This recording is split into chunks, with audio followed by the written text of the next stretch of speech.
दोस्तों, सनातन परंपरा में इस बात को बहुत मान्यता दी जाती है कि आप जो कुछ भी करेंगे, आपका कर्म जैसा होगा, उसका फल आपको इसी धरती पर मिल जाएगा, भोगना पड़ेगा। क्या प्रधानमंत्री नरेंद्र मोदी के साथ भी यही कुछ हो रहा है क्या? मार्गदर्शक मंडल, एक ऐसा मंडल जो प्रधानमंत्री नरेंद्र मोदी ने बनवाया सत्ता पे काबिज होने के साथ ही, और उनका मकसद बड़ा सीधा सा था कि वो तमाम नेता जो उनकी राह में, उनकी महत्वाकांक्षा के बीच रोड़े बन सकते हैं, उन सबको उधर भेज दिया जाए, रिटायर कर दिया जाए और कह दिया जाए कि भैया आप लोग मार्गदर्शक मंडल में रहिए।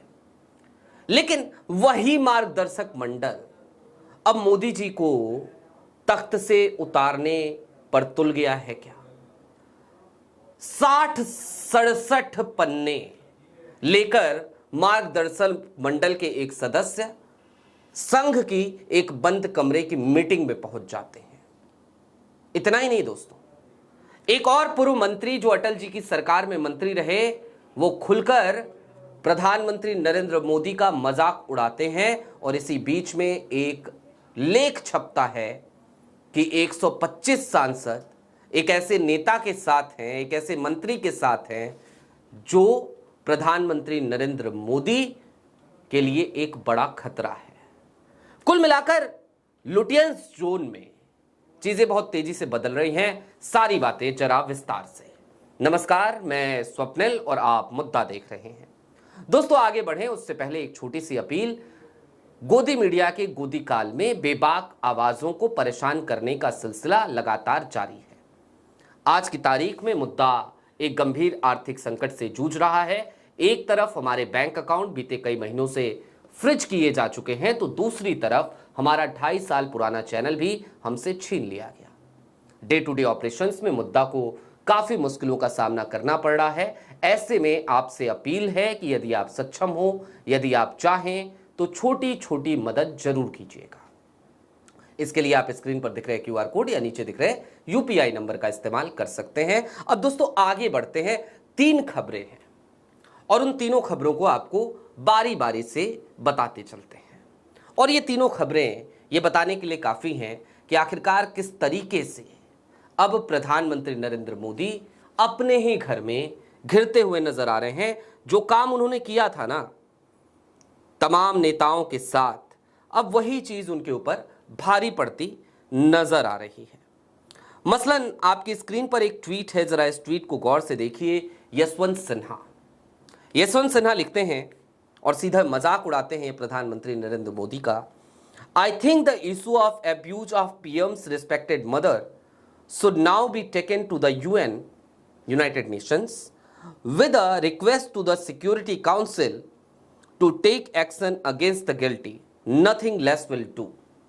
सीधे तौर पे ये मजाक उड़ाते हैं यशवंत सिन्हा और कहते हैं कि जिस तरीके का भाई हो हल्ला प्रधानमंत्री नरेंद्र मोदी जी के इस मसले पर मचवा दिया है कि उनकी मां को गाली दी गई, किसने दी, हालांकि ये सबको पता चल गया, वो व्यक्ति गिरफ्तार हो गया।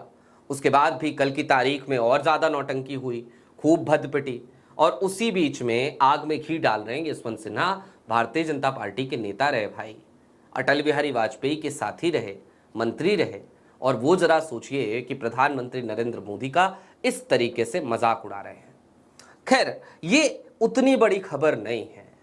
बड़ी खबर वो 125 सांसदों वाली भी है, उस तरफ चलेंगे। लेकिन उससे पहले मुरली मनोहर जोशी, अभी आपको याद होगा बीते दिनों दोस्तों संघ का एक कार्यक्रम हुआ और संघ ने 3 दिनों तक यहां पर दिल्ली में डेरा डाला, 26, 27 और 28 तारीख। लेकिन एक इनसाइड स्टोरी आई कि उस डेरा डालने के पहले ही एक बंद कमरे की और बैठक हुई जिसमें तकरीबन 80 के आसपास लोग पहुंचे जो थिंक टैंक माने जाते हैं संघ के और भाजपा के, और उसमें एक बड़ा नाम उनको विशेष रूप से आमंत्रित किया गया।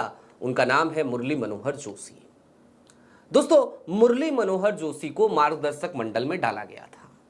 मुरली मनोहर जोशी और प्रधानमंत्री नरेंद्र मोदी की अदावत कोई आजकल की अदावत नहीं है। 2014 का साल याद कीजिए, प्रधानमंत्री नरेंद्र मोदी वाराणसी पहुंचते हैं चुनाव लड़ने के लिए। वो सीट दरअसल मुरली मनोहर जोशी की सीट हुआ करती थी। फिर 2014 में जब वाराणसी पहुंचते हैं प्रधानमंत्री नरेंद्र मोदी चुनाव लड़ने के लिए, तो मुरली मनोहर जोशी को कानपुर भेज दिया जाता है और वो कानपुर से चुनाव लड़ते हैं। उस वक्त पे कानपुर में जब मुरली मनोहर जोशी लोकसभा का चुनाव लड़ रहे थे, तो देश का हर भाजपाई दरअसल प्रधानमंत्री नरेंद्र मोदी की फोटो को चस्पा किया करता था, लेकिन मुरली मनोहर जोशी ने पूरे कानपुर में कहीं पर भी किसी भी होर्डिंग पे प्रधानमंत्री नरेंद्र मोदी की कोई तस्वीर नहीं लगवाई थी। ये अदावत मुरली मनोहर जोशी और मोदी जी की रही।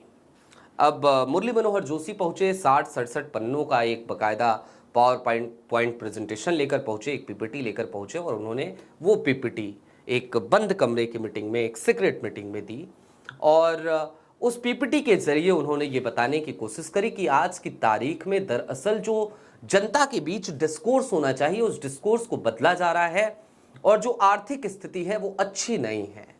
यानी कि एक तरफ मोदी जी जो दावे करते हैं ना, उन तमाम दावों की पोल उन्होंने खोल दी और इसके बाद जो मजे की चीज हुई वो ये कि मोहन भागवत ने मुरली मनोहर जोशी की हाँ में हाँ मिलाया और ये कहा कि आप ने ठीक कहा है और चूंकि जोशी जी ने सब कुछ कह दिया है तो अब मुझे कुछ कहने की जरूरत नहीं है, सबको सब कुछ पता चल चुका है। अब क्या पता चल चुका है और क्यों पता चल चुका है और क्यों बताया जा रहा है बंद कमरे की मीटिंग में, एक मार्गदर्शक मंडल का शख्स आता है और वो सीधे बगावत के सुर फूंक देता है और संघ हाँ में हाँ मिलाता है, ये सब कुछ क्यों चल रहा है ये अभी डिकोड करेंगे। एक लेख छपता है दैनिक भास्कर में, केपी मलिक वरिष्ठ पत्रकार हैं और वो बीते कुछ दिनों से ये दावा कर रहे हैं नितिन गडकरी क्या अब वो बागियों के सरदार बनने जा रहे हैं। इस तरीके का एक लेख केपी मलिक का छपता है। इसके पीछे की भी कहानी बड़ी रोचक है। दरअसल अभी हालिया दिनों में आपने देखा होगा, कल की या परसों की तारीख में तो पवन खेरा साहब ने भी एक प्रेस कॉन्फ्रेंस करी। द्वारिका एक्सप्रेसवे, आपको याद होगा सीएजी की रिपोर्ट आई थी तो गडकरी साहब के मंत्रालय पर उस समय भी सवाल उठा था और अब एक बार फिर उनके ऊपर हमले काफी तेज हो चले हैं।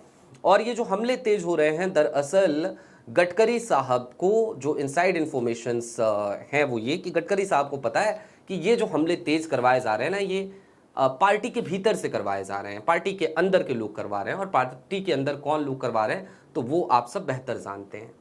तो गडकरी ऐसे में अपने जो विश्वासपात्र लोग हैं उनसे संपर्क में हैं और ये लोग कहने लगे, केपी मलिक मसलन एक वरिष्ठ पत्रकार भी हैं केपी मलिक जी और बाकायदा उनकी राजनीतिक समझबूझ अच्छी है, उनके सोर्सेज काफ़ी अच्छे हैं, तो उन्होंने सीधे तौर पे एक लेख ही लिख डाला कि गडकरी के पास 125 सांसद तकरीबन जो हैं वो गडकरी लामबंद कर चुके हैं और कभी भी ये 240 - 125 आप सोच लीजिए भाजपा का हाल, तो कुल मिलाकर मोदी जी की जो सत्ता है, मोदी जी की जो कुर्सी है दोस्तों, वो कुर्सी आज की तारीख में हिलती हुई नजर आ रही है। और इसके पीछे जो सबसे बड़ी वजह है कहीं ना कहीं वो वही असंतोष है जो भारतीय जनता पार्टी के भीतर है।